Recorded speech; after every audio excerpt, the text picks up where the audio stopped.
Welcome back, members. So we have next technical session, corporate social responsibilities covering analysis of provisions including additional changes. For this, we have PVS sir, PV Srinivasan sir with us. So I request Chairman of Bangalore Branch BT Sethi sir to please welcome and invite the president with the floral bouquet.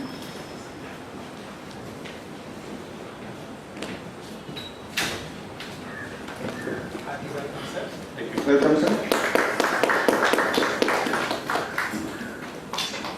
Thank you. To give a brief introduction about PVS sir, he is a chartered accountant and a member of ICAI. So he is at present corporate advisor on global taxes and corporate laws. He has 18 years of experience in corporate taxes in Wipro Limited. He has over 33 years of hands-on experience in industry with regard to corporate tax compliance across tax jurisdictions including US, Europe, India, Asia Pacific, Latin America, Africa. He has also secured landmark decisions on tax matters from courts in India and overseas. He has successfully represented and concluded tax assessments in developed countries. He has been advising as promoter groups on holding structure periodically aligned to changes in objectives and laws. He has hands-on experience in HNI, family wealth management. He is part of various forums. He is participated as a member of Emerging Issues Task Force on Non-Resident Taxation formed by Ministry of Finance, Government of India.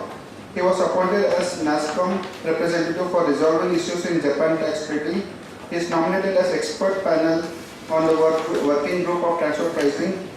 He is a past chairman of State Taxes Committee of Bangalore Chamber of Commerce and many other forums.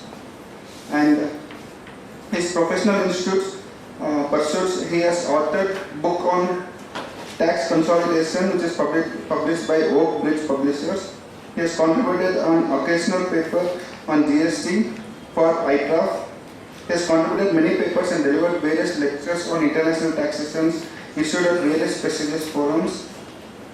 He is also part of Simplify, DIA, Tax, Sutra, various other technological initiatives.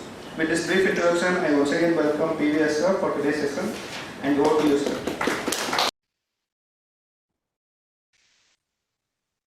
Today we are going to speak on a subject called corporate social responsibility under a statutory framework. So a social responsibility enforced by law is on companies, and we will see how the provisions have been unraveled and what are the kind of obligations we have. Most of us deal with corporates in one way or the other. Some of us audit the accounts of corporates. Some of us implement the CSR policies of the corporate. Some of us even maybe settling the policies of corporates. So this session is about knowing the CSR and the framework of law which is available. I have about 1 hour plus session, possibly a little quarter, 1.5. I'll try and see I can cover as much as I can into this session. I'm audible to everyone? Okay. The roadmap is not very important, but I thought I'll set it. This inclusive growth framework has been in discussion from 2007. Obviously, this will come whenever there is a lopsided growth. When more people have economic growth and the others are deprived, the government will try to set it right through one or more mechanisms. So there was a decade when corporates were earning substantial profits. They were declaring large dividends. The valuations were going up. Promoter stakes were getting more valuable than what they were earlier. So an inclusive framework had to be thought through, and corporate social responsibility emerged finally. So voluntary guidelines came so that corporates were encouraged to do whatever they can. They were only voluntary. Many corporates were doing. It's not that they are these responsibilities thrust through law have been adopted by corporates. They have been doing even before. But this is a legal framework. Then finally, you find 2014, it became part of the law. The 2013 Act, which came into force, that has provisions of corporate social responsibility, and it has become a legal framework under which the CSR has to be now discharged. So if I have to look at the broad provisions, sir, this slide is not moving, or is this one? This one is moving or not moving? Okay, fine. The CSR related provisions are contained in section 135 of the Companies Act 2013.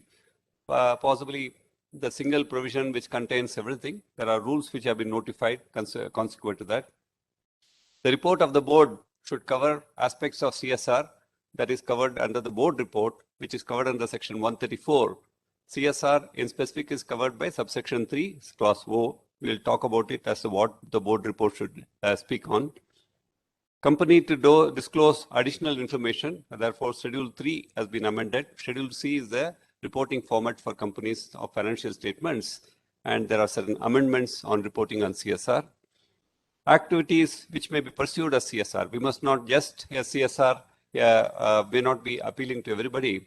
What would constitute a CSR has been formulated, and that is contained in Schedule 7 of the Companies Act. And therefore, Schedule 7 is the framework on which the CSR should be formulated. So these are the key provisions which are there. There are the rules which are there. There are many circulars, FAQs, all those things are all part of the record now. We can refer to some of them, if not all of them, during the discussion today. What is the company required to do? These sections are attracted only in respect of a company having a network of 500 crores. What are three factors which have been set? A company, it applies to all companies. It is no exception. All companies, including a Section 8 company, if I have to tell you, that even a Section 8 company may be governed by, even a Section 8 company which is liable to do CSR, may be liable to adhere to CSR, normal philanthropic company, objectives as philanthropic. Even such a company, if it has a profit element left, it is still bound by the CSR statutory framework under which he has to discharge the functions. So CSR is not exempt even for a Section 8 company. That's the way all companies which has a net worth of 500 crores, turnover of 1,000 crores, or net profit of 5 crores or more, all of them, any one of them. It's not that all are cumulative factors, they are individual factors. If there's a net worth of 500 crores, it's attracted. You may not have a turnover of 1,000 crores, but still it's attracted. If the net profit of 5 crores, you are attracted. You may not have so you are certainly covered by CSR. So these companies are duty bound or statutory bound to discharge the amount of CSR obligations under the 135 provisions of the Companies Act. So the threshold for attraction is that any year you are visited with these parameters, one of these parameters, not all the three of them, then you are required to adhere to CSR. What is the obligation to be discharged? The amount to be spent on CSR must be at least 2% of the net profit of the company, which is computed average net profits of the company, which is 3 years preceding year is taken. So essentially, if 1 year you may have a spike in profit, it's not that every year you get a profit. So to neutralize it, the government says take average of 3 years and find out the net profits. I have 2% of that. So it's always reference to past profits. So whatever you have got. So 2% of the net profits you have to spend on CSR. This is the framework on which the entire. So what is that? Is it a tax? It's not a tax. It's certainly not. Tax is in addition to this. So tax is computed without taking CSR into as well. A company is duty bound to spend on CSR policy. There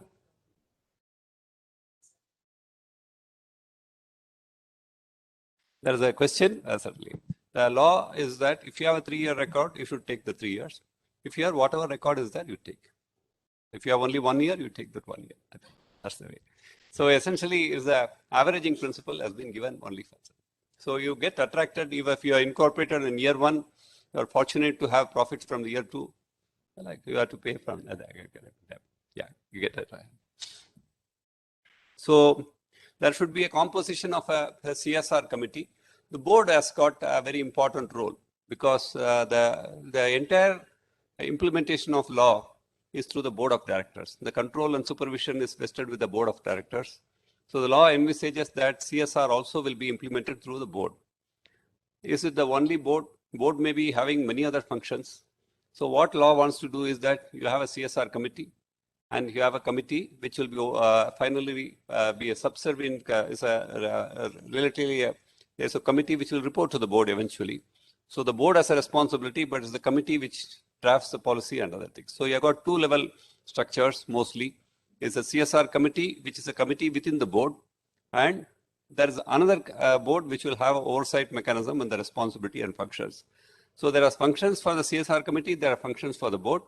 We'll try and see what are the two differences, what are the areas of overlap, what is the difference of areas of difference.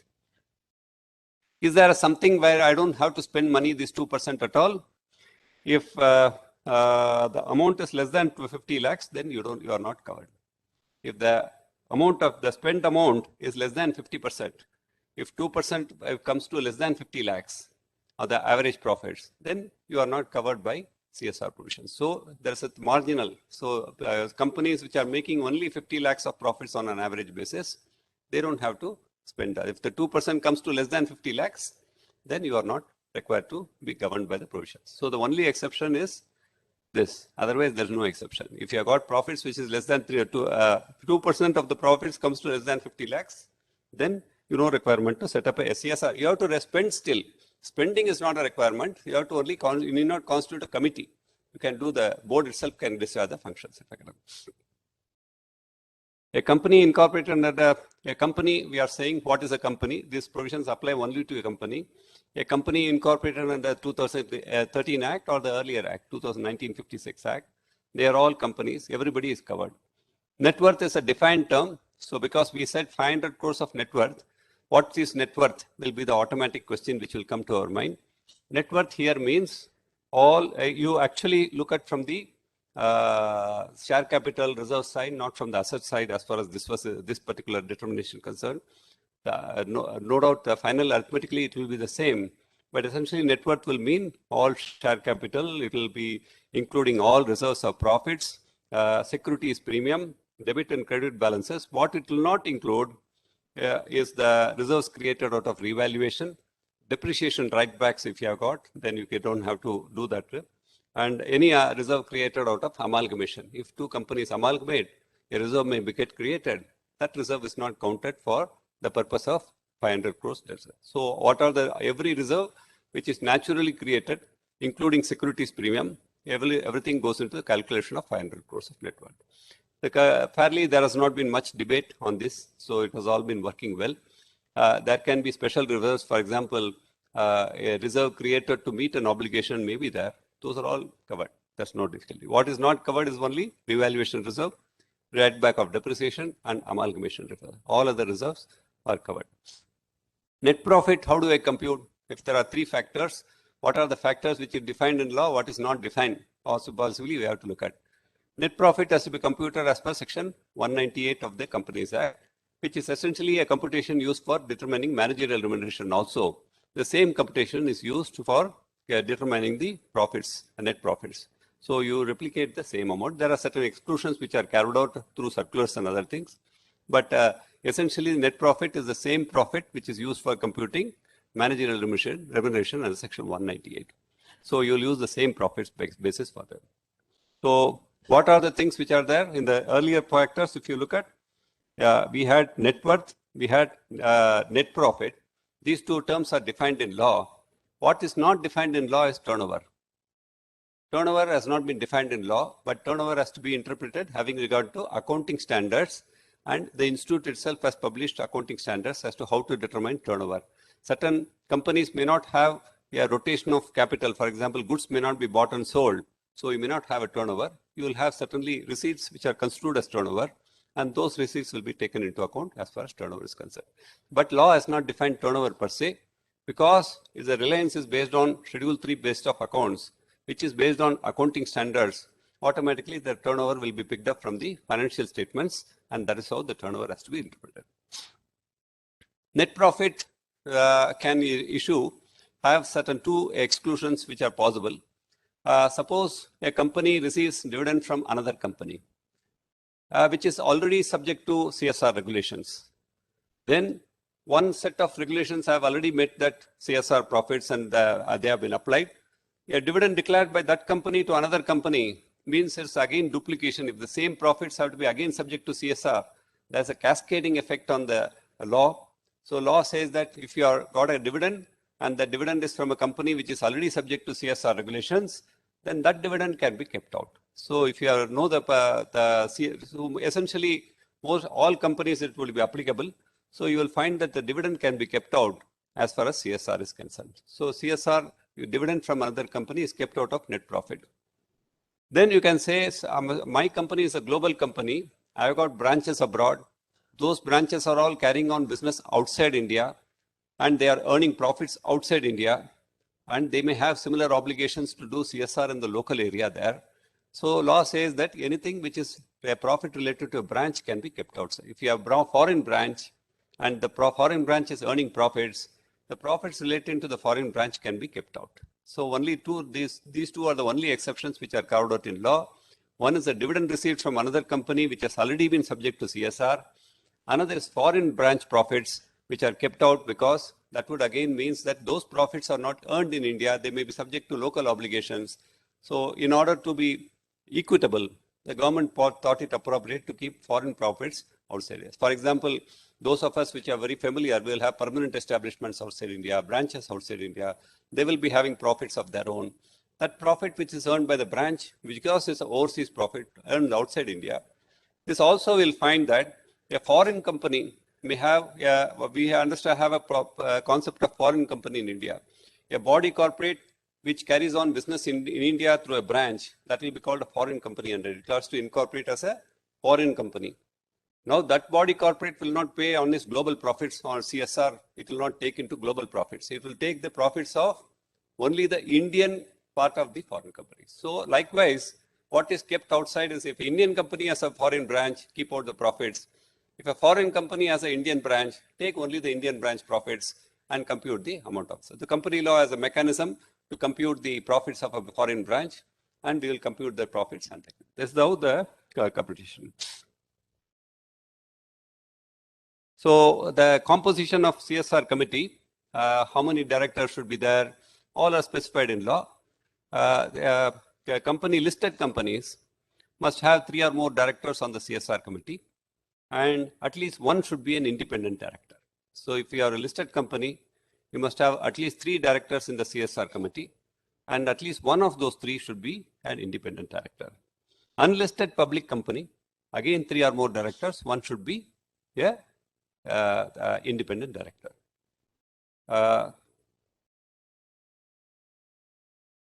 If there is no requirement of having an independent, if there is no requirement, unlisted companies, some of them may not have a requirement of having an independent director, then 2 directors are sufficient. Private companies, 2 or more directors, then you need not have an independent director as a committee. Foreign company is actually a branch of the foreign company in India, but there's an incorporation requirement, there's a registration requirement under the registrar. You will complete it. It will be subject to RBI approval and all. But given that in the context we are speaking, it will be one person who is nominated as the branch in charge or the foreign company in charge, and another person who is nominated as a director and nominated by the foreign company to act in the capacity. So it's not a director position because it's only an arm of the foreign company in India. It will be one responsible person plus another person who is nominated in this regard. So essentially, listed companies will have 3 CSR committee directors, out of which one should be independent. If there is no requirement for independent directors, 2 directors. Private companies, 2 directors. Foreign company, 1 representative who is nominated as a director or a person responsible for the branch activities, foreign company activities, and 1 will be another person nominated in this regard. So this is how the composition of CSR should be, and that's it. I said there are 2 segments within the board. One is the CSR committee, the other is the board committee. Board itself. CSR is a subsect of a board. It's not the CSR, it's not all the members of the CSR actually are board members only. So you find that CSR is a committee. So there are certain functions for the CSR committee, there are functions for the board vis-a-vis the same CSR activity. The CSR committee should formulate and recommend to the board. So the board, they can only recommend. So the board has to approve. The recommendation part is done by the CSR committee. It has to study what will be the areas the company will undertake. And a CSR policy should be recommended. which will indicate the activities which the company intends to undertake under the CSR policy. So it is a think tank, if I have to say, which the think tank within the board group, which is constituted like an expert body, which will formulate the policy and present it to the board. And the committee also has to expend as to how much expenditure will be incurred, possibly project-wise and all. A little detail is required. It's not an overarching sermon. And monitor the CSR policy from time to time. So there's a monitoring requirement also which has to be done. So the CSR committee is essentially a recommending and a monitoring mechanism. The board is an approving mechanism. All the responsibilities are actually on the board. It is not on the CSR. If you find the law places the responsibility on the board as far as the CSR obligations are concerned. Board functions are covered in 139(4). Approve the CSR policy. Whatever is formulated and recommended, it will approve with changes or without changes, whatever may be. But generally, whatever the CSR committee is approved, it will approve. Disclose the contents in its report. So the board report should have an articulation of what the CSR policy is and how the policy will be is thought through, and ensure that the activities are included in the CSR policy as included in the CSR carried on. So 3 again, there is the CSR committee's obligation. CSR committee's obligation is only to monitor. Board's obligation is to ensure that the activities are carried on as per the policy. So the CSR actually is a lesser obligations under law compared to the board. Board has got absolute obligations under the law. So you will find that board functions, the law would finally travel back to the board because CSR is only a committee. Board has an oversight which is much higher than the CSR committee. It is the board which has to ensure all the functions. What is CSR finally?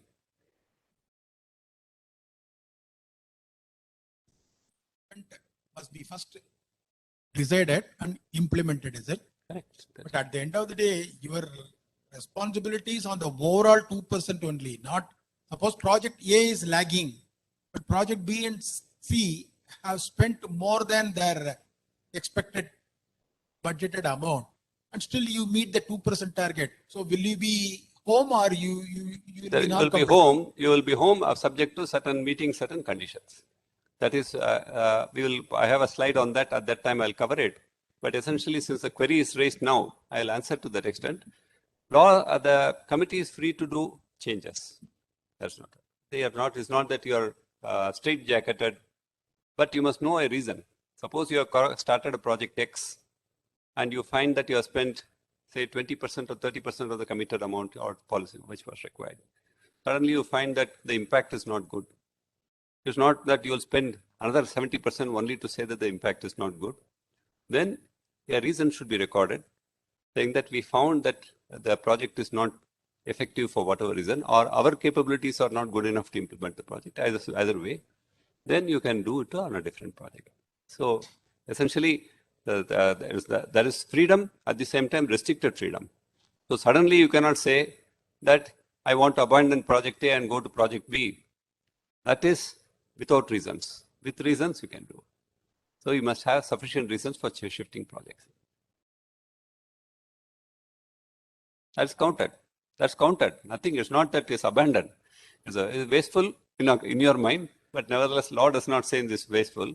Your intent originally was to spend on CSR. So it's not that they will say, I will abandon them. But essentially, you cannot say, I will abandon a project and go to another project, because these are all statutory responsibilities. So it cannot be handled casually. If you say that I spend money, I don't find effect on the project, either because I don't have a capability, or the project is too complicated, or even if I do all the things, the impact is not found. Then, for example, if you have to dig a well in Rajasthan and find water, you may not find water sometime. So you may find, okay, I dug 300 feet, 400 feet, 500 feet, I'm not finding water, I have to abandon now. And then keep going into that. Giving an example which is possibly, quite possible you find rains in Rajasthan now, but I'm essentially giving an example. It's possible. We'll cover that also. They're all covered in very nice examples. Today, even if I don't speak for a moment, very nice FAQs have all been brought on record. They are all very, very well laid out, actually. So there are certain exclusions which are not allowed as CSR. These are the area. The CSR is germane to your business. It should be in the local area where you are performing. All those sticks are raised. So a company must be as close to the area of CSR should be closer to the area of your business. These are the recommendations of law. But it should not be your business activity. So you cannot say my business activity itself is a CSR. So that is why I said even a Section 8 company, which has a philanthropic objectives for a moment, but assuming that it has a surplus and the surplus is in the nature of a profit for a moment, even that company may be liable to CSR. So a Section 8 company is also not kept out of a framework of Section 8. It is carried out in collaboration with institutes. So normal course. So if what is normal, suppose only exception they made it is for COVID. We will say, for example, one Indian COVID vaccination was discovered or innovated. So that company is in the normal course itself is engaged in innovations, medical innovation, pharma innovation, formulations and all. But they were also allowed to do innovation in COVID. So whatever they did in COVID will be treated as CSR if they want to. So that the business itself is innovation in the field of pharma, but they innovated for COVID, that alone they made an exception. So those normal business is innovation of pharma parts. So likewise, you can have many other areas. For example, I'm in a water treatment plant, but I do something in dig a well for my rural people near my factory. Though I'm in water treatment, the fact that I have dug a well and put a purifier, that may qualify as CSR. You cannot say that you are in water treatment only, you have dug a well in somewhere and given filtered water to them. That is not CSR. No, law is not interested. So the nature of business can be the same, but it cannot be that you are selling water treatment plant and saying that itself is CSR. The expenditure incurred for selling water treatment plant is not CSR. So the essential is it should not be normal business. It should be closer to the area of your business, but not normal business. That's it.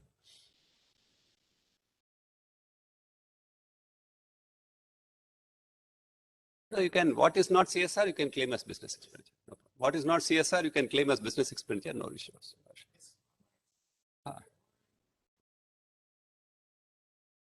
That's true.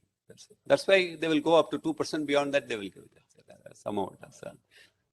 But these are very unique circumstances. COVID is not, hopefully, we'll see the end of COVID soon. So these examples may not be relevant at that point in time. But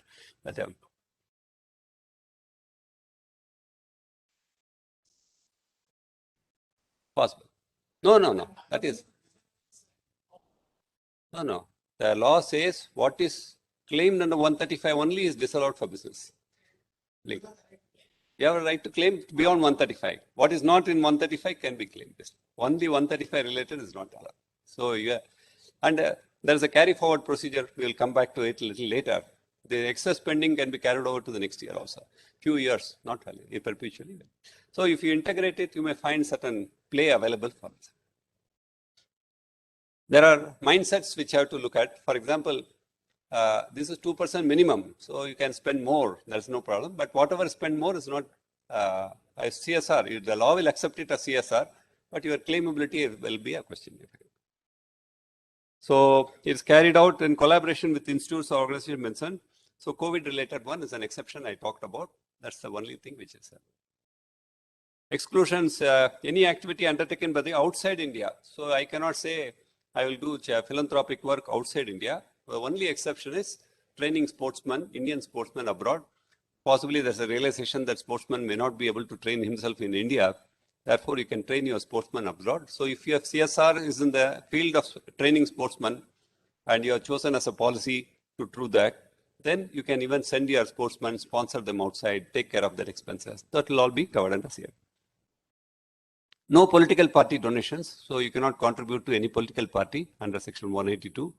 Directly or indirectly means that brochures, political brochures, all those things are also covered. So you cannot contribute to a political party and claim that it is CSR, even though it may be CSR genuinely also, but still it cannot be qualified for 135 purposes. Activities which benefit employees cannot be subject to CSR. That means all employee benefits, for example, are all welfare expenses. We have staff welfare. all that. Generally, they are not obligated by contracts also. You may not even have a contract. Your wages is contracted. That I will provide a lunch to my employees, that I will provide recreation to employees, that I will do these things for my employees, I'll transport them, I'll do this. All those things are welfare of employees, but nevertheless, they don't constitute CSR. Anything which is in activities that benefit employees would not qualify. Coming, there is a, Madam raises one important issue, though I covered it elsewhere. Suppose I vaccinate the entire community. What is vaccinating the community is allowed, but if you vaccinate your employees, it's not allowed. Okay, so to the extent of vaccinating your employees is treating as activities benefiting the employees. So while 80% may be community vaccination, 20% may be employee vaccination, then the employee vaccination related expenditure should be kept out of CSR and only the 80% will be kept. That's what the point, that's the point you read? Okay. Activity carried out for fulfillment of any statutory obligations will not be CSR. So if you have any law and you are adhering to the law, for example, if you provide canteen facility to workers, you cannot say. If you have safety measures for your factory, you cannot say it's CSR. What is mandated by law, you cannot say I kept my boiler in safety position, that's CSR. Otherwise, accidents would have happened. So I prevented accidents. So likewise, I'm running an explosive factory, but for safety measures, the factory would have exploded. So you cannot, so whatever is mandated by law cannot be treated as CSR. Okay. There is a preference to local area. This was causing a lot of confusion. What is local area? I'm in a pan-India operations. My sales touch everywhere. Where is local? My factory may be in this area, but it's not the sales are everywhere. My footprints are everywhere. What is local area? And digital, I'm in a digital space. My employees are there everywhere. So the government felt that this local area restriction is possibly giving some difficulties.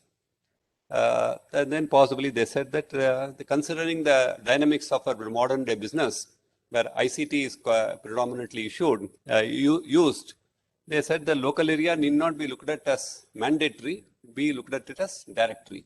You try and do as much as, if you have a factory, try and do near a factory. But if your business is not factory business, but your business is something different, then you do whatever you can. So national perspective is also fine. It need not be local area. So this is circular, slightly relaxing the anchor on local area. It's slightly more benevolent. You can spend a little wider, and therefore your ability to spend also goes up along with that. So now the circular says is only directory and not mandatory in nature. So local area, keep it in mind. The CSR policy, when it's being formulated by the CSR committee, they will keep this in mind, whether local is possible. If local is not possible, they have say local we have done enough. It's not going to take 2%. What we can spend on local is only 0.5%. Remaining 1.5% you can take in other areas also. Involvement of employees. My employees are all very philanthropic. They want to join me in my philanthropic activity. They render services. They are empathetic to the society. They are extremely attached to the society's welfare. All those are good, but you cannot say that the employee's cost will be CSR. Okay, you can take the services, you can encourage them to participate, but you cannot say that the salary pertaining to those employees spent on CSR will be treated as CSR.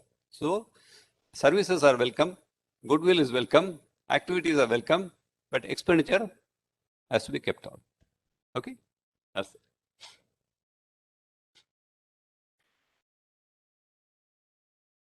So the COVID has brought certain special circumstances. Spending CSR for COVID-19 is an eligible activity. So whatever, if you want to supply food, it will be CSR. If you want to provide clothing to COVID affected people, it will be all CSR. And therefore, anything which is done in the context of COVID, whichever relief you have done, they were very special, what's called force majeure kind of events. So government has said that let us not, the CSR is available. Even otherwise, businesses could not have done other activities because they were not able to travel outside. So they were possibly allowed to do CSR activity. So anything related to COVID is allowed as a CSR. There's a circular to that extent.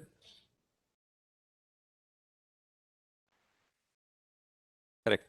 Kind of operations also will be more or less similar in all the 1,000 branches also. But they spend CSR only where the head office is or the registered office is. Is that all right, sir? Again, it comes to the CSR committee which is constituted as to where the CSR committee has to find out where the impact will be highest. So it's for them to evaluate. Law does not prohibit that. Law does not prohibit. The CSR committee may do what is most appropriate Because for in them. each branch, you collect deposits and you do advances. Business operations are there, the footprints same are there side. across the country. Yes. There's no difficulty. Yes. But the CSR committee sitting at the head office may find that I may not be able to deploy so many. If I have to deploy my resources across the country and run thin into resources, otherwise I can concentrate on anything and then do well. So it's a depth versus breadth kind of an issue. Sometimes you get a depth advantage, sometimes you get a breadth advantage. You do what is that.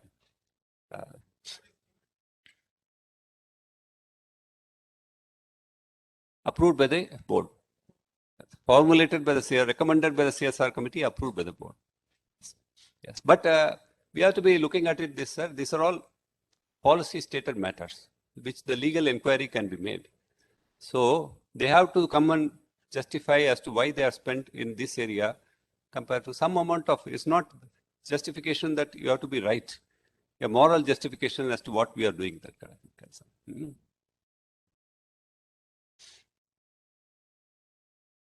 Whether companies can undertake mention as Schedule 7 exhaustive benefit of their employees, workers and their family. So this is what I said, it cannot be for the benefit of employees, but suppose a company runs a school and employees' children also study in the school, then you don't have to find out that the school is essentially for the community, employees incidentally benefit. Then, for example, I put a water treatment plant in a factory which serves the community at large.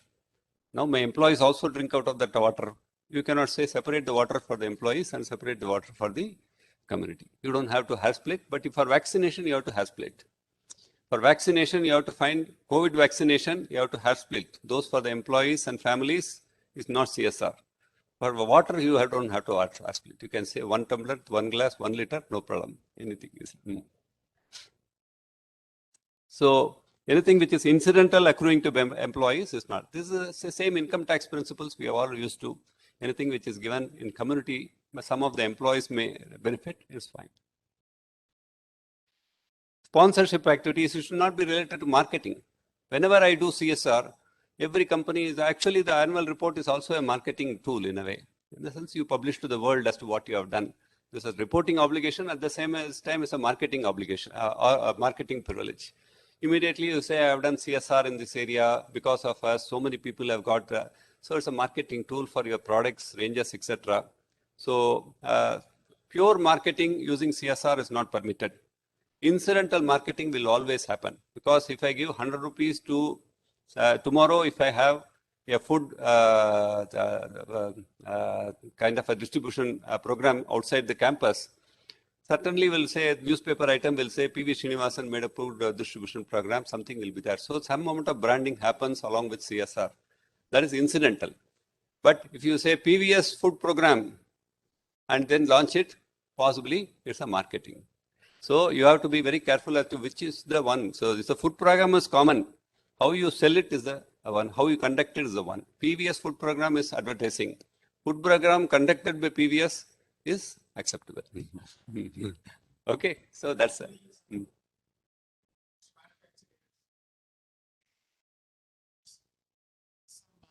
Condiments and all. We employ physically challenged workers. So every sachet that you buy. That will not be CSR. It will not be CSR? That will not be pure and simple CSR. Law does not allow that. But whether there are still avenues available, we have to see those reports of the CSR, which is carried in the balance sheet to see what is covered. But pure and simple will not be CSR because there I have straight marketing as my mechanism to derive. I am no doubt committed to spend. That is non-CSR spend. So sponsorship, incidental. So I can always, for example, anybody who is doing some amount of corporate social responsibility will have the goodwill of the society for that. That is also marketing. That's also in a way subtle. So incidental is allowed. Direct is not allowed. Activities taken outside India, we have already mentioned, is not allowed. So all activities of CSR should be for the benefit of India. So it should not be outside India. That doesn't mean that you cannot expect consult third parties. You can consult foreigners to do charity in India. That's no problem. So if they are more resourceful, they can consult. That's not so. Consulting is not a problem. Design is not a problem. Execution is a problem. You cannot allow foreigners to execute your CSR. They can think, they can propose, but they cannot execute. Execute should be done through India. That's the requirement. So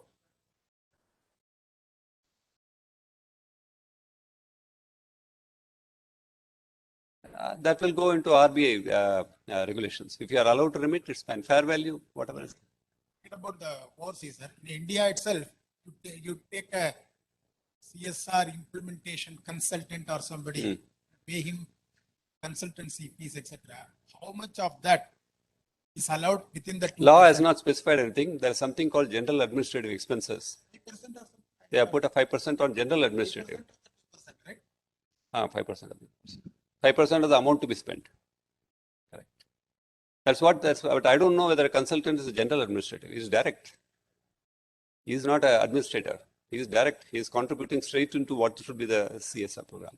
So I don't think paying a consultant should be a problem. You can pay as long as your again, sir, it all boils down to responsibility.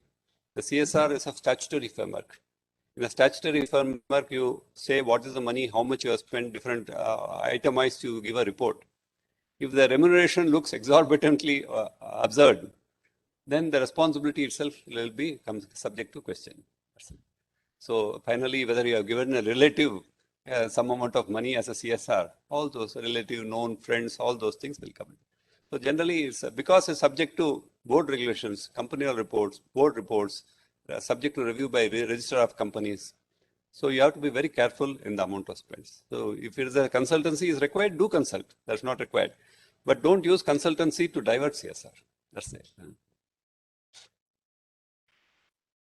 Administrative oversights for 5%. This is the next slide, which I got it here. You can look at it.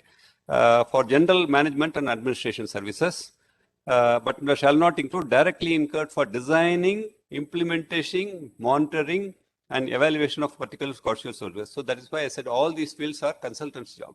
The board itself can do, it can call third parties who have got expertise to do it also for a remuneration. It's not a problem. It's not there.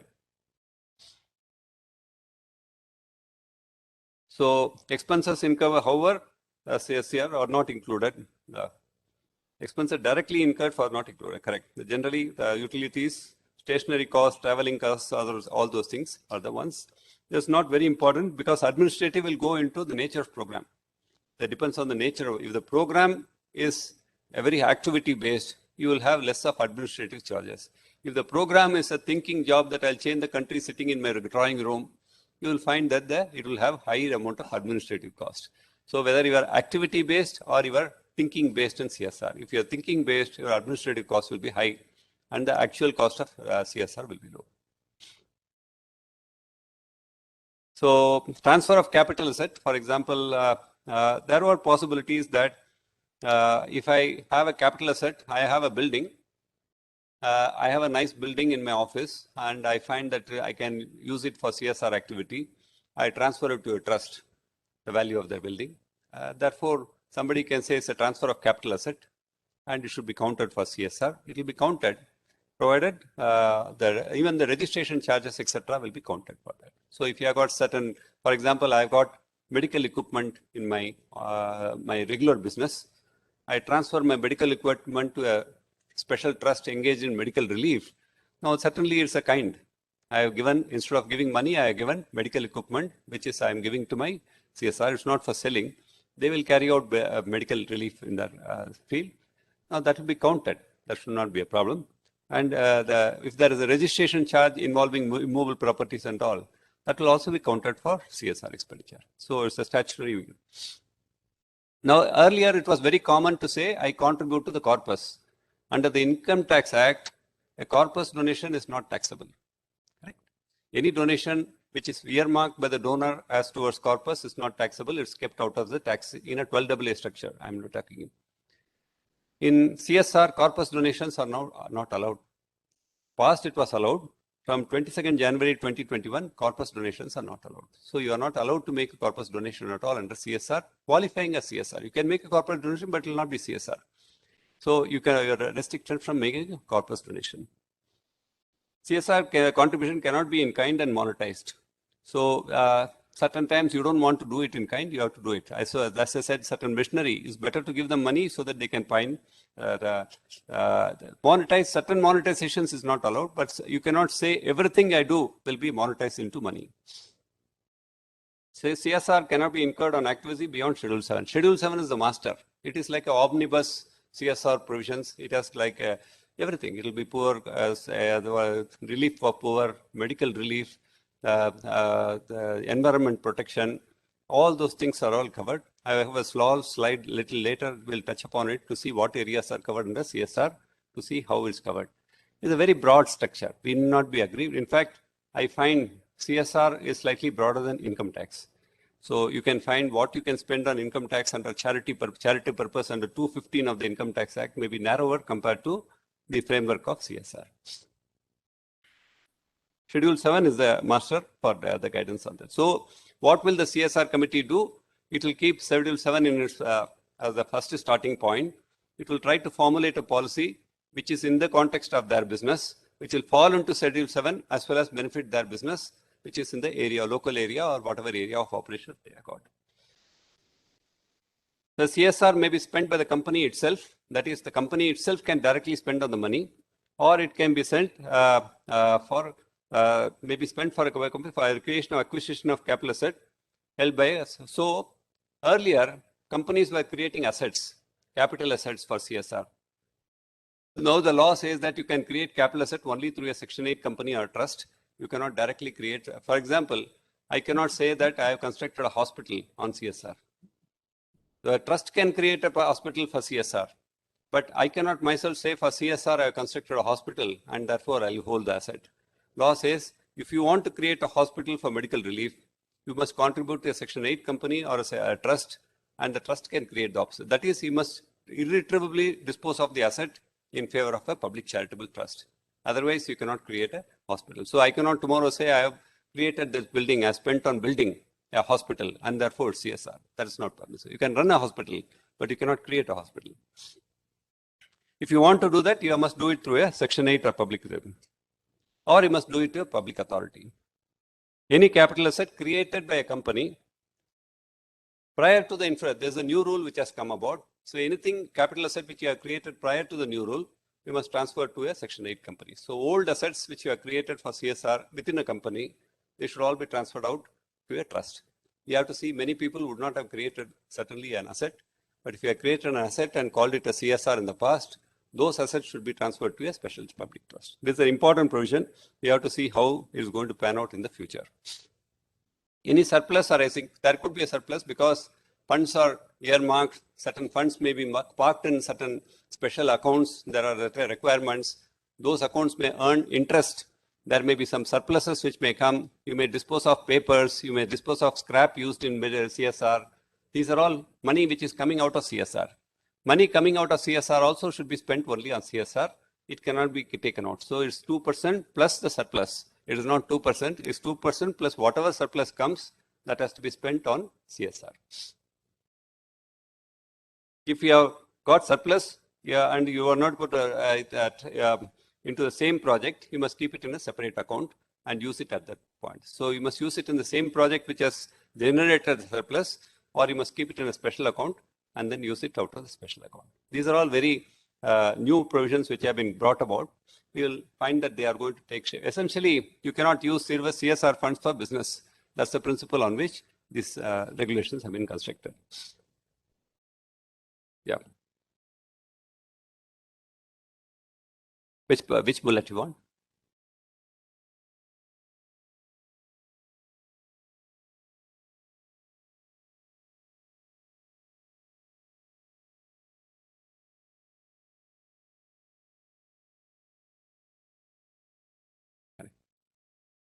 If it is CSR fund, See, normally, these are all, I'm speaking out of 25th August 2021 circular.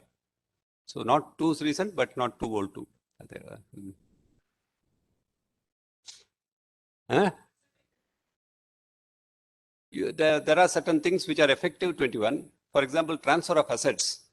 Even though assets were acquired prior to the circular, but now the provisions have taken, you have to transfer post the circular. So, excess spend. This is a very unique thing which they have brought out, sir. All of us can understand. It is not exactly I'll be able to measure 2%, correct? I have 2% earned. I want to spend 2%. Sometimes you may land up spending more than 2% because projects take their own life cycles, their own. So if you happen to spend more, you can carry it forward. You can carry it forward for 3 more years. So excess, any money which is beyond 2%, which you have spent, can be kept and carried over for next 3 years. Beyond 3 years, it will lapse. So there's a carry forward with provision which has been brought through the circular. So the carry forward will apply only from the date of circular. It is not available for past spends. In the past, if you have spent more, that is spent more goodwill, nothing beyond that. You don't get a benefit of the statute. Now, if you spend more than what is required under 2%, you will be able to carry it forward to the subsequent years. So 3 years is the carry forward which is allowed. So in a way you find, sir, you asked me one question, COVID vaccine, if I have developed too much and spent on vaccine development too much money, you can possibly carry it over to the next 2-3 years and then say whatever is the commitment of those years, you can use it and say I have done it well. So you are essentially allowed to carry forward now. So this is an example itself which excess amount can be set off against required 2% of the subsequent year. So this is a good benefit which has been brought out now. Excess can be, but it's available only prospectively. It's not available for the past periods in which it has been done. Shortfall, there are 2 shortfalls. We'll talk about shortfall now. The next one is unspent, failure to spend. Earlier was generous, spent more. This is failure to spend. Failure to spend means I have not spent 2%, I have surplus money. What can be the reason for the shortfall? Is that I have embarked on a project and the project is not 1-year project, it's a long-term project. How long it should be, we'll see in a minute, but it's a long-term project. So my outlay cannot be proportion every year, so I will possibly have a shortfall. So if you have a project and if you have shortfall, one mechanism. If you have nothing, you have not spent, I didn't feel like spending, I didn't spend. Government says, don't worry about it. Keep the money safe for 6 months or whatever, 30 days. I'll just come back to it. Deposit into Prime Minister Relief Fund or PM Fund. So you will be required to spend sometime. You have to spend. Any shortfall in the spending is never abated. Okay, I thought for 2021, we just disclose the reasons in board's report, that will be sufficient. No. That is a way of saying that you disclose. But Okay. to say that I have spent shortfall and only disclosed is not, it's not in practical terms, doesn't work. Okay. You may have to spend sometime. So that's.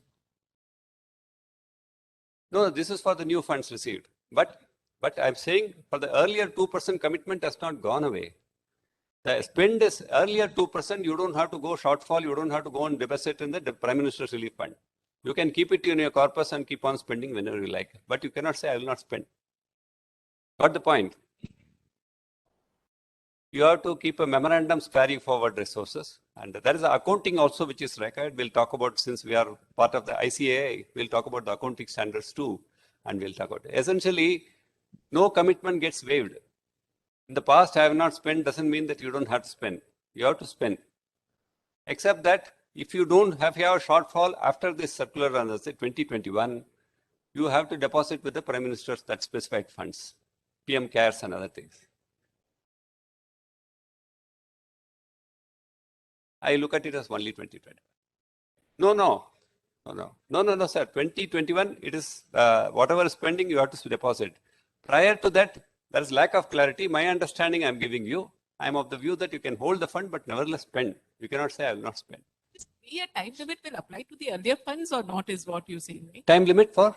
The 3 years that you have to spend within 3 years.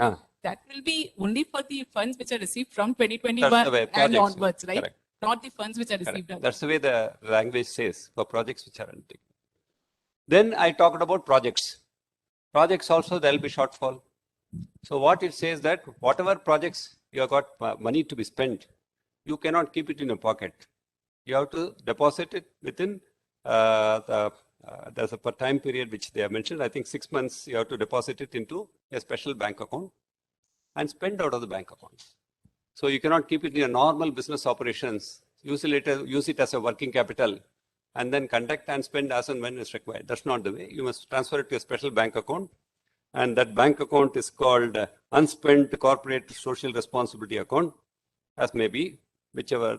So you have to spend that money. Correct.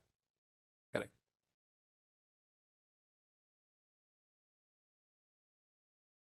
We might have received funds in earlier year, but the project is still ongoing. So suppose if we got some funds last year, No, madam, there are two parts to it. Don't look at you as a charity implementing agency. We are not looking at the implementing agency. This is the agency we are looking at is the company itself. correct. The company has identified the project. It has Could be find still a ongoing project. correct. It finds that certain projects are not fully implemented. Then there's a requirement to earmark that money into a special fund. So implementing agency is the next part of it. So I would think that it is applicable to projects which are not executed even now, as on 1st April. If there are pending projects, you have to transfer it. And if they've kind of given it to the implementing agencies, and implementing agencies in You are turn bold. have not spent it, right? They have to deposit in a special Still they have to deposit, right? That's the way I'm reading it. We will have to have split on this, certainly. But every officer, if you don't spend, there's a liability. Up to 1 crore penalty is possible. And if every officer who is in offense will be liable to 2 lakhs of penalty. So there's a cost or penalties which are being imposed. So 2 principles we have to understand. Excess spend can be carried over for 3 years. Short spend will have to be deposited in Prime Minister's Relief Fund or PM Cares, or whatever is the nominated funds. Short spend on projects will have to be deposited in a special account and spent out of the project. The projects cannot be more than 3 years. Long term doesn't mean in the very long term, life till life, it's long term for 3 years. So any project which is more than 3 years is not treated as, we have to find projects which will conclude within 3 years. So for example, I cannot go into projects which may technically in theory may be longer than 3 years, but spending part of it should happen within 3 years. Penalty, there are many people who may come, okay, it's better to pay the penalty rather than spend. So law says penalty is not a substitute for spending. Penalty is levied, and therefore you cannot just say by paying penalty of 1 crore, I cannot stop spending. You have to still spend. The obligation to spend doesn't abate, penalties remain.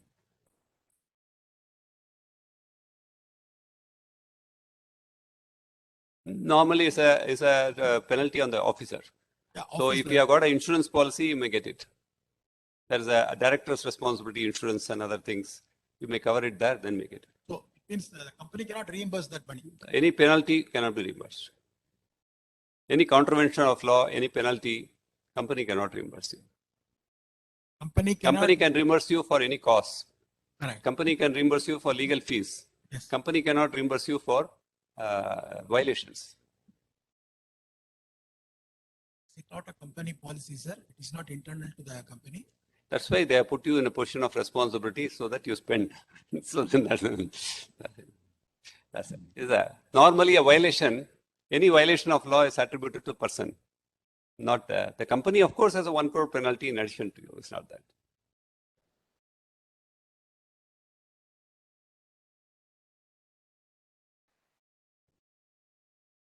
Levies on the officers for traffic transgressions.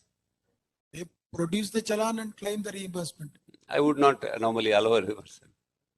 I will give you more examples if you want. That's not. You can bring a computer from abroad without duty, correct? personal computer, one computer you can bring from abroad when you come. You can say, because there's a personal exemption for import, bringing along passenger goods, you can. But if you say, I brought it from a company using, because individuals only can travel abroad, company cannot travel abroad. While bringing back, you say, I bought a computer for the company, you're supposed to pay duty. Okay. So what is, normally any violation attributable to an individual, company cannot reimburse, but there are insurance policies which you can take. Correct. You can, if it is covered on the D&O, then it's fine. You can get it out of the D&O policy. Multi-year project, timelines not exceeding 3 years. I mentioned about it. So project in a multi-year whose duration is extended beyond 1 year above session is justified. Okay.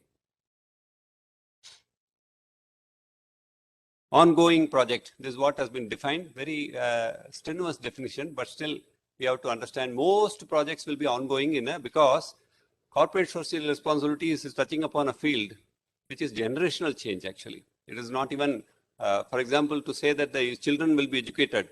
It can be one generation of children only will have to be educated. So you cannot say that the project is for 3 years and all. So essentially it's a lifetime project only. But the spending has to be completed from 3 years we have to look at. So you cannot say year 1, 2% will be spent after 5 years. Year 1 will have to spend at least within 3 years. That's all. Major small year-wise allocations. Board may abandon or modify. Somebody asked me, I did not like my project. It failed. I'm going into new projects. This is what the conditions are. If you look at very closely, you can abandon, modify any project, but you must find the reasons, external circumstances, exceptional circumstances in the period as recommended by the CSR committee. So exceptional circumstances is not ordinary thinking. You have to detail very detailed, it will have to be said what difficulties you face, why you feel spending more money is not worthwhile, that kind of mechanism. So that application of mind has to be brought on record. One project outlay can be used for another project. If you are not able to spend, you can use it. That's what. Not permitted. Of course, you should appropriately record the alteration. See, again, you have to say why you are choosing now this compared to the other one. And spend other than the amount spending to ongoing projects. So essentially, you must spend it only on ongoing projects. Unless you do the earlier activities, you must abandon a project. And these are all old circulars. They are reiterated from time to time. Essentially to say that you cannot keep on flipping. So essentially your CSR cannot be a casual activity. It has to be more directed, monitored, executed. I am a very small company, but I want to embark on a large project. So what do?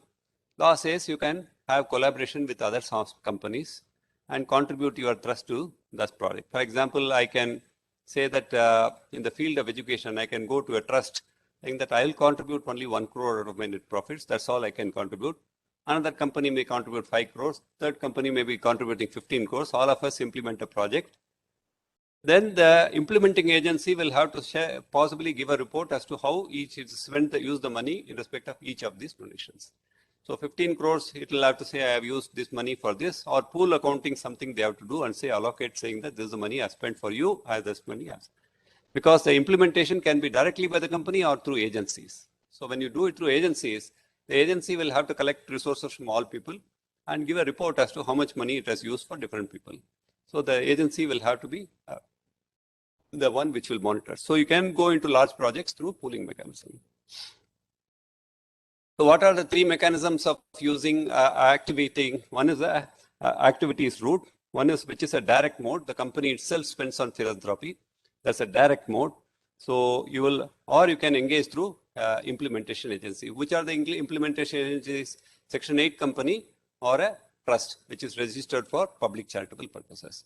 Income tax public charity, income tax registered trust is deemed to be a public charitable trust, and therefore you can take it as a public charitable trust. So section 8 company is permitted, public charitable trust, certain government institutions are also permitted, research institutions are permitted. You can make contribution to the funds notified under the law. PM CARES, all those things are also certainly a CSR project. Contribution to certain R&D projects are allowed, which are all incubation centers and other things, which are all created. For example, IISc Bangalore may have an incubation center.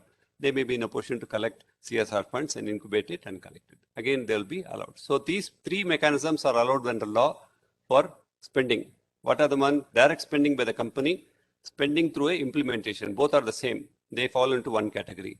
Number two is contribution to any fund. You can make a donation to any fund and then say I satisfied the CSR. Third one is contribution to R&D institution for incubation centers, which are all notified. It's not that you cannot say mine is an incubation center I have created. That is not the way. You must contribute to a public incubation institutes. This is what I said earlier. This is captured in terms of rules, nothing different.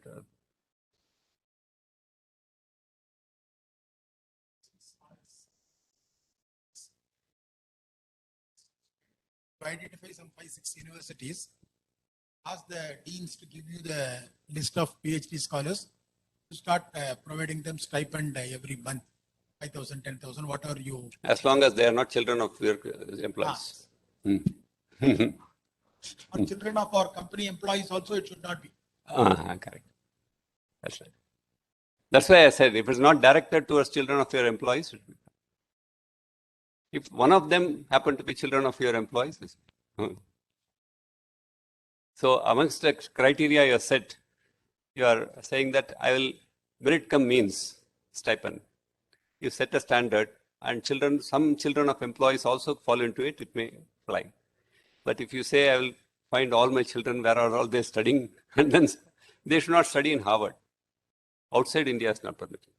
They should study. If Harvard opens a branch in India, they can study there. Okay.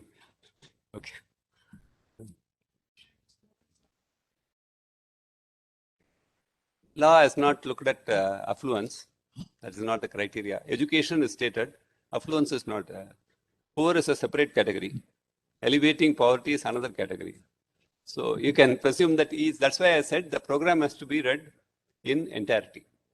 It's not just feeding the rich is, for example, tomorrow I maintain the roads of one of the posh colleges outside the Chief Minister's road. I maintain the road. It's a public cause. Chief Minister's road will be anyway maintained well by the municipality. Okay, but still it's public. Okay, so it's not affluence which is the criteria. It's social spend which is the criteria. Section 8 company can be used. 12AA now becomes 12AB. That's the provisional registrations which have come.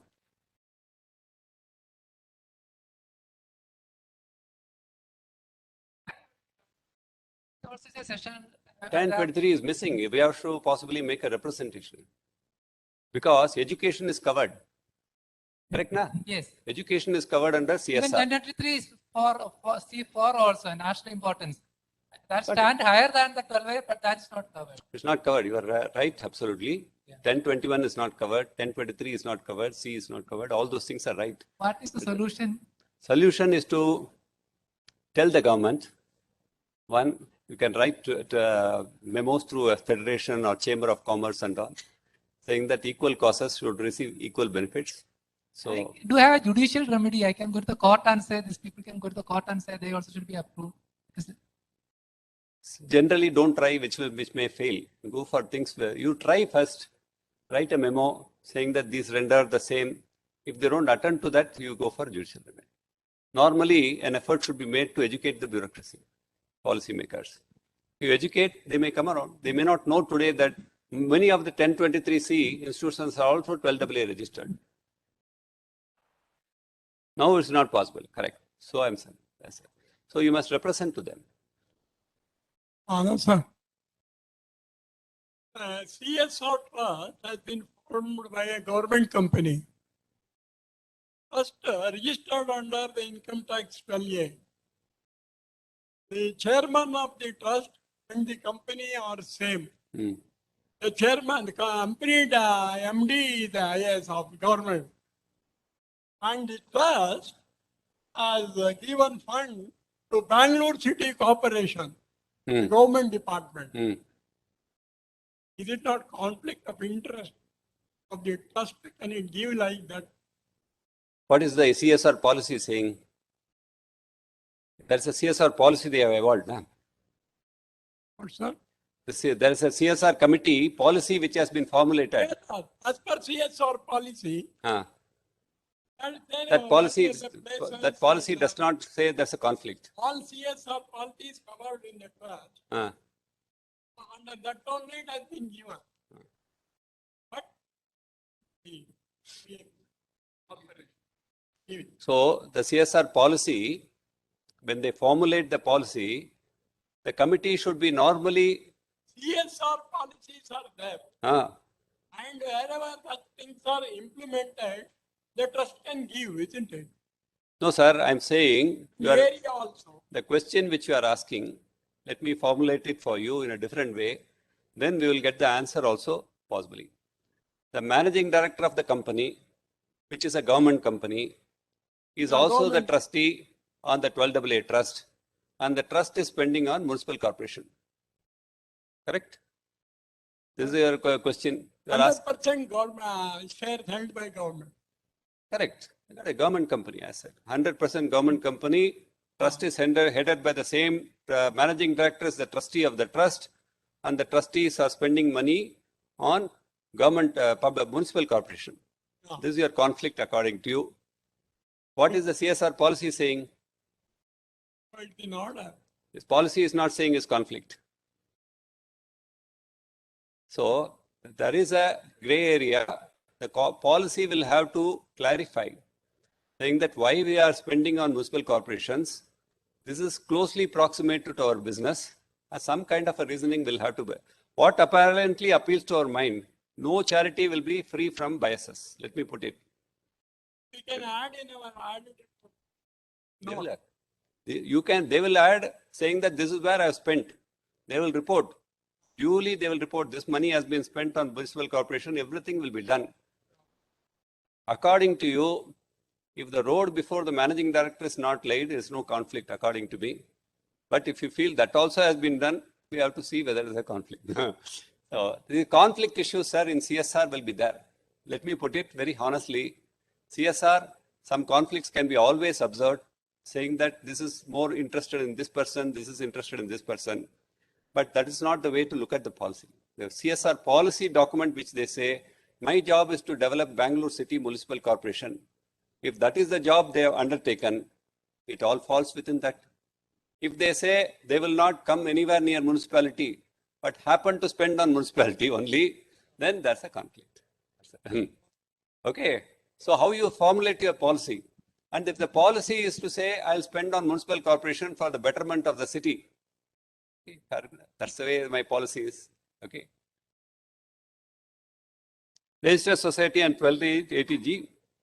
So all these three are qualified.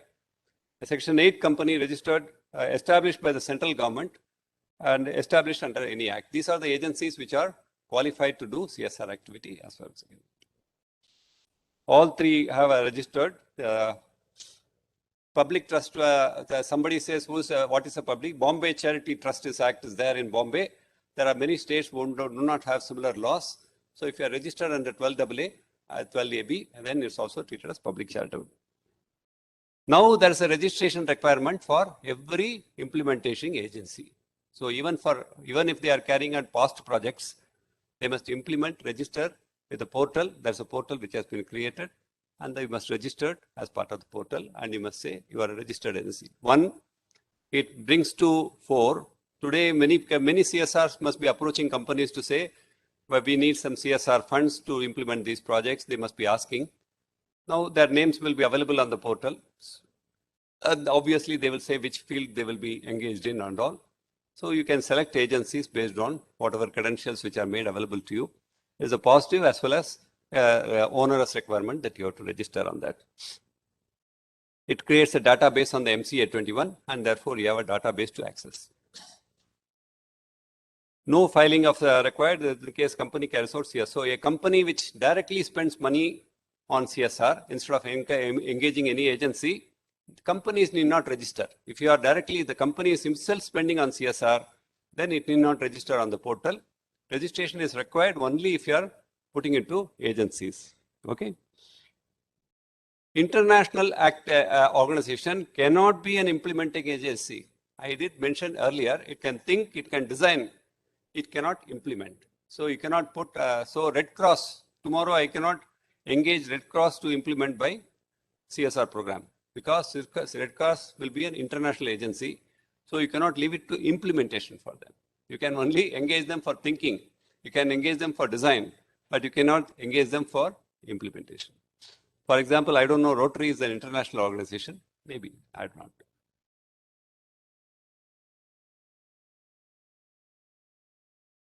Which is not registered since the, however, it's not required to, so even unregistered ones will have to register. Essentially, registration requirements have been brought in.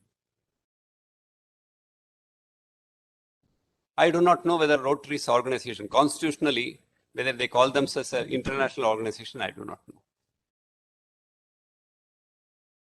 Name may sound international, but the charter may sound national. So we have to see whether so I have to go through whether they say their name is affiliated because of international affiliation. I do not know. It's updated. So I 25% of fund in India, it goes to outside. Correct. Only 25% is come back to India.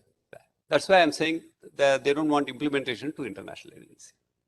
Okay, this is a policy. So while I don't want to say a particular agency is qualified or not, it will have to go into the facts of that case. Essentially, I'm giving some example. Red Cross also I attend only for my thinking. I could be wrong altogether. Registration under 12AA cannot be denied because the trust is engaged only in CSR. That is, you cannot say you are a CSR trust, therefore you are not entitled to 12AA. No, actually CSR comes only if you are 12AA registered. Now 12AA cannot say you will not register because you are engaged in CSR. Law says that cannot be. There's a tribunal decision which says that you cannot pay. The determination of 135 limits profits entitlement should be for each company. So you have a holding company, you have a wholly owned subsidiary. Now the holding company may not meet the 500 crore net worth. It may not meet the turnover criteria. It may not meet the profit criteria. Any of the criteria, none of the criteria it meets. But the operating subsidiary company meets the criteria. You cannot say that the subsidiary is liable, therefore the holding company is liable. You have to test each company on a standalone basis. So if the holding company is not required to spend, it's not required to spend, you can keep it away. What is the Schedule 7? You can look at it. Possibly we'll know all the questions we have been asking. We'll know. Promoting education, including special education, employment, enhancing vulnerable women, elderly, and differently able, livelihood or enhancement. That poor is not the criteria. For education, poor is not the criteria. Poor is coming in the first. Eradicating hunger, poverty, malnutrition, promoting healthcare. So the first three relate to poverty. Then healthcare. Then you have got education. Then gender equality. Then environmentality. So you will find that this is the way the CSR law is covered. The environment stability, sustainability, all those things are covered. Then you find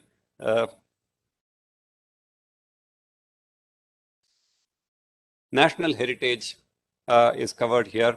Then you find armed forces, PM National Relief Fund, PM CARES Fund. These are the two funds which are directed where you can, instead of spending money yourself, you can direct it to be paid there. Contribution to research on incubation centers. This also we saw the research institutions we mentioned earlier. They are all mentioned here. If I can put. Public universities or rural development projects, slum area development. What is a slum also is defined. So you have to go as per the state classification of slum. So you cannot suddenly say my next door neighbor is a slum, and you have to, because some huts are there. You cannot say suddenly the institute is a slum because some slum hutments were there earlier. That kind of thing. So we have to possibly go into slum area. Disaster management, including relief funds. So very wide, possibly is a very wide spectrum is available. We can choose. Actually, each of those words are important for a policy formulation. You have to say, I'm going to be in the field of education. Then you have to spend in education.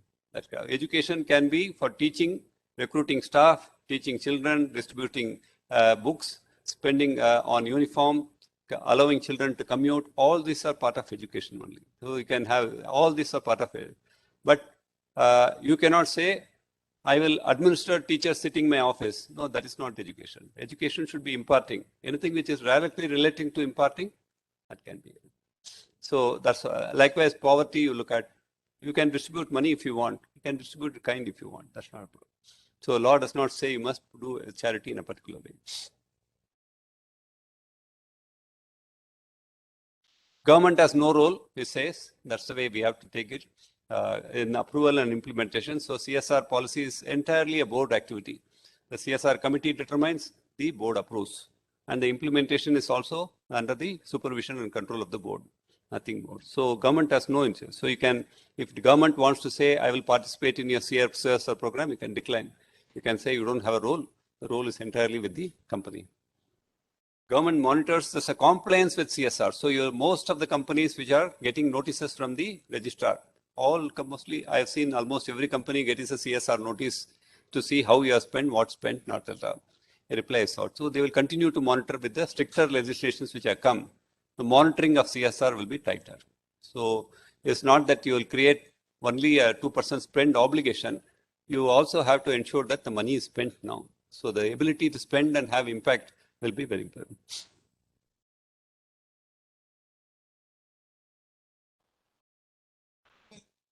Upliftment, providing housing facilities, etc. to tribals.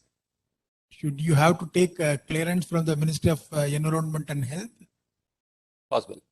No. Why I'm saying is that suppose those approvals, etc., delay your implementation,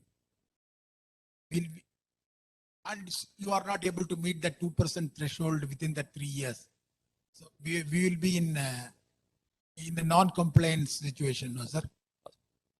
Possible. You are right that wherever certain approvals are required, Yes. and those approvals are not forthcoming for whatever reason, Yes. your project will be delayed. But halfway through, you can abandon the project, you can shelve the product, and do other projects if you like. So there's some relief is available, but 3 years is the outer limit for a project. So, 3 years for each year 2%. sir, this year's 2%, you can defer for 3 years. That's it. They take it that way. So non-compliance is a civil, there's no imprisonment, only a fine. So it's a civil liability. So fine 1 crore and 2 lakhs. It has been made effective from 1st January 22nd. Financial expenses, it has to be reported. This is the format of reporting. Amount required to be spent, amount of expenditure incurred, shortfall, total previous year shortfall, reason for shortfall, nature. All these things have to be reported in the P&L account. Schedule 3, the notes part of it. The details of related party transactions. So, sir, you asked me one question, trust on this. The gentleman, sir, you asked me about a government company, managing director's trust, giving money. It will come and a related party disclosure. It will come. They will disclose it as related party. They will say the trustee is a party in which the managing director is interested. So that's it. They'll report. So beyond that, what will they do? They will not say I'm in conflict and doing it. In relation to the serve. Board's report includes CSR containing provisions. So this I've already stated before. So I will possibly cover. If there is a more than 10 crores of spending, you have to do impact assessment also. So whether your CSR has got an effect and therefore whether it's worthwhile to do that project, what is the social change you have carried out according to your spending. So an impact assessment should be made, and impact assessment is normally given to a third party. You cannot do it. Independent agency should be employed for the impact. The company may book expenditure towards which must not exceed 5% of the 50 lakhs, whichever. For that, that minimum 50 lakhs. Correct.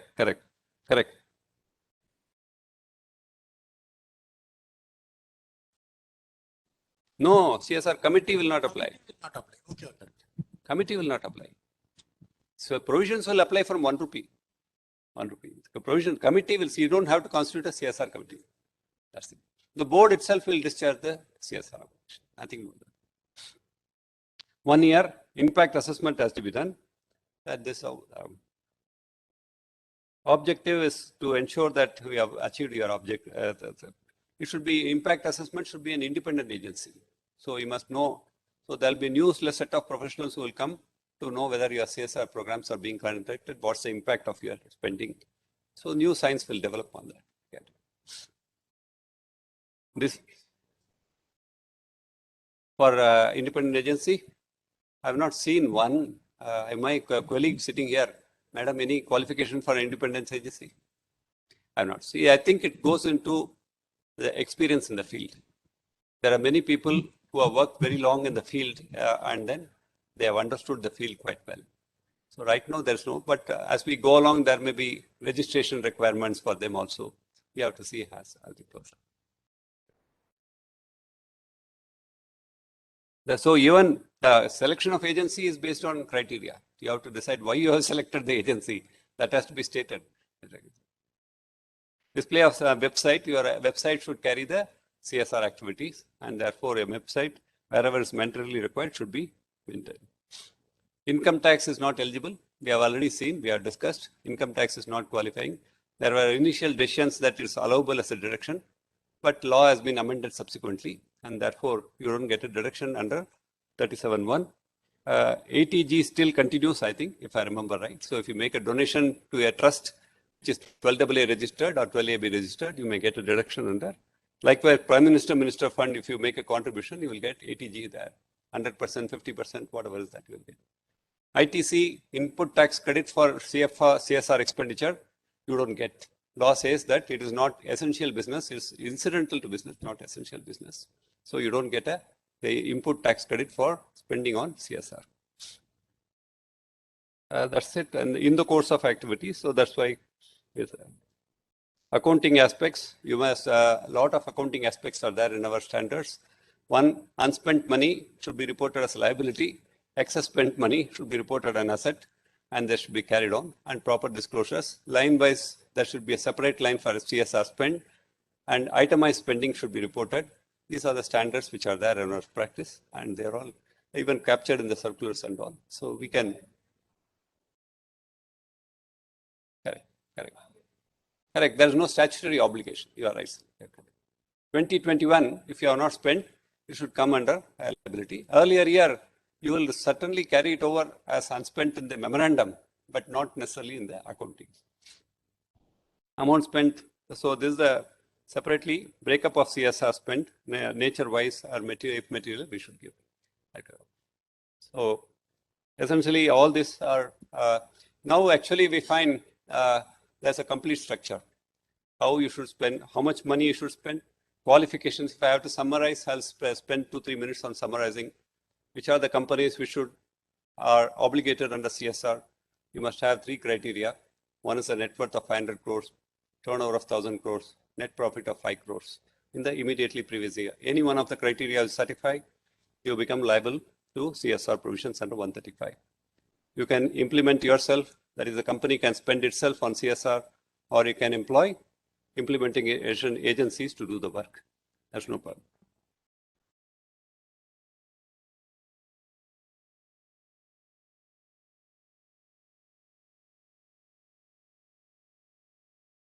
Right. 3 years, the average. So then once you are, there's an example also in the, I didn't deal with it. If you are out of CSR in between, you can carry forward the excess spend to the 3rd year. So even though in between you are not liable, that is counted within the 3 years. So you cannot say that year I was not even covered by CSR. No, that's even though you are not covered for CSR in the interim year, the 3 years for count of 3 years, that's counted as 1 year. So then there is a CSR committee to be formulated with 3 directors or 2 directors, depending on the nature of company. The CSR committee is a subordinate to the board. The board is got the functions and responsibilities which are obligated by law. CSR is a recommending agency, monitoring agency. Board is the act one which approves, sanctions, and then takes responsibility for implementing, undertaking the CSR activity. The money which has to be spent now going forward should be spent the same year. Anything which remains unspent will have to be contributed to PM CARES and the other 2 funds. If they are project-related expenses, you can carry it over for 3 years and then spend it over 3 years. And there should be monitoring, there should be reporting, and the agencies will have to register on the website. This is the essence of the project specials. Nothing more. It's a fairly become detailed. In fact, it's a profession which we can start practicing actually, because CSR compliance has become a little tighter. So anybody who has got a skill of what is even nuance of identifying what expenditure will qualify, not qualify, even that will become a little more. So.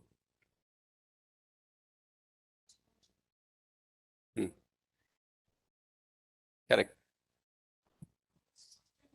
Correct. It covers sustainability, which will in turn possibly it includes environment also, if I can put it. Not certain.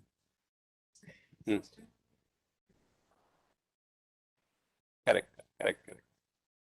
Sustainability for your business, sir. Sustainability for your business. Yes, yes. So that is the different reporting. That to aid sustainability, you may use CSR if you want. Any other question? I'll happy to take. Essentially, I covered the broad content. I mentioned, sir. You have mentioned already. I mentioned that. It is there in your presentation? It's there. Unspent money should be recorded as. No, Institute of Chartered Accountants have recommended some accounting and all that you said. At the Nice, beginning. yeah. I was there. Yes, sir. It's already covered, no? Yeah, I covered it. Oh, thank you. Sir, yes, just take it for 2 minutes. I will cover it just for your completeness. Excess spent money is an asset. You can carry it over. So you must record it as an asset in case you wanted to carry it over. Then unspent money is a liability. Okay. And CSR should be represented in a separate line item in the P&L account. And itemized expenditure should be disclosed. Material itemized expenditure should be disclosed. Assets created out of excess spend. If I spend more in a year than 2% and I want to carry it over to the next year, that's an asset for me. Not that asset. This is a current asset. It's a current asset. No capital assets can come. Capital assets will not come. You have to transfer it to another. Pending that, the question doesn't arise. Correct. Just to be run by an implementation agency or somebody else. Thank you. So this is a broad principle which has been captured. I think we are fairly in detail. It's part of the MCA circular also incidentally. Anything else? Any? Sir, actually there are questions in virtual mode. Tell you. So Anita is asking like whether CSR is applicable to 1% company. 1% company, it should be applicable. Should be applicable. A company we have designed as a company as defined under the Companies Act 2013 or 1956 Act. Covered. One more question, whether NGO should be registered under income tax to receive CSR amount from companies. NGO which is not covered by Public Charity Act should be registered under the Income Tax Act. Got it? I have covered. Bombay Trust Act is there. If you are governed by Bombay Trust Act, you need not have a registration under Income Tax Act. But if you are covered under Bombay Trust Act, then you must. Not covered under, suppose there is no law to cover you, then you must. Generally, you take that 12AB registration is required. Someone think like 1% company does not qualify for CSR. I would not think like that. If it's a company, it's a company. The law does not make a distinction. If there is a, other than interpretation, if there's a authority, I'll certainly look at it.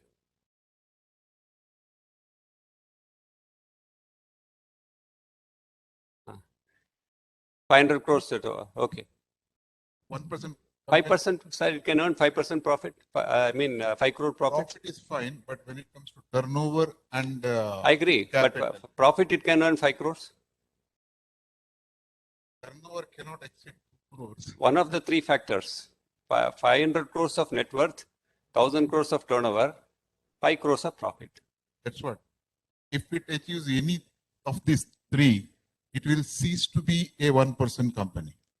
5 crores profit also, I do not know. I know about net worth and turnover, but about 5 crores profit, I'm not too sure. So actually 2 crores limit, once 1% company will never cross, once it crosses turnover, then it will not 1%. Then it's fine. It's covered by the basic exclusion. I don't, any company, not even 1% company, anybody will. So you fail the test of the 3, then it's fine. One more question from Soumya. Corporates transfer CSR funds to NGO in advance for 3 to 6 months period. And if such period involve 2 financial years, then it is mandatory to transfer back the unspent amount to corporates as of 31st March and then receive the same later. Very difficult because if you treat it as an advance, all these are possible. But if you have paid it as a donation, to get it back, donation from NGO may not be very easy. So better to, if you are anyway allowed to treat excess spending now or going forward, so use it as an excess spending and keep it as an asset in your book rather way.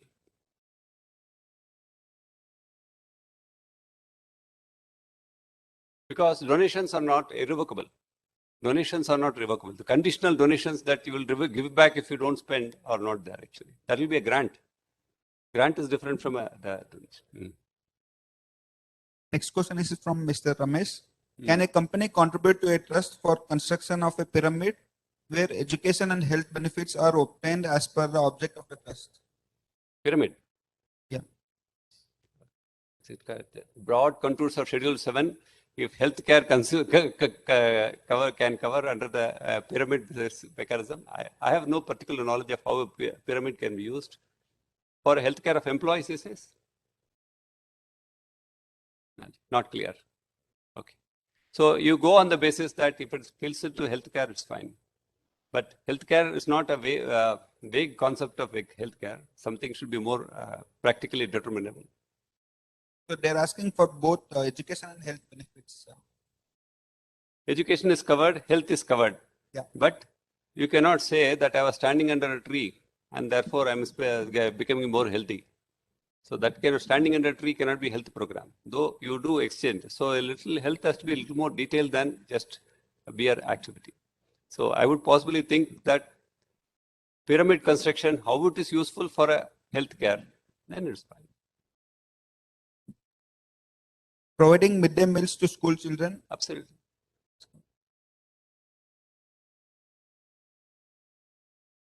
Next question is from Jaswant. So very good speaker and well explained CSR obligation, provision in detail, very impressive. Okay, compliments. Thank you. Thank you. That's all.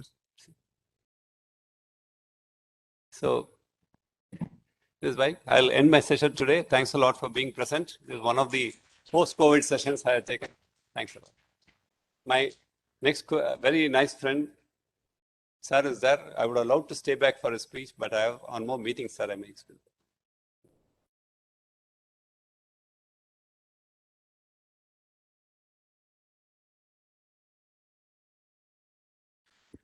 So it was very wonderful session, sir. Everyone got insight on clear aspects of CSR.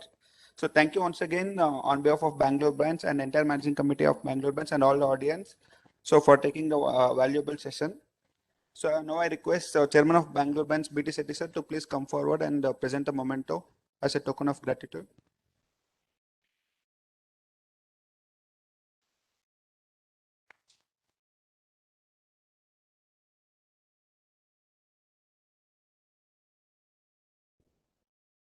So dear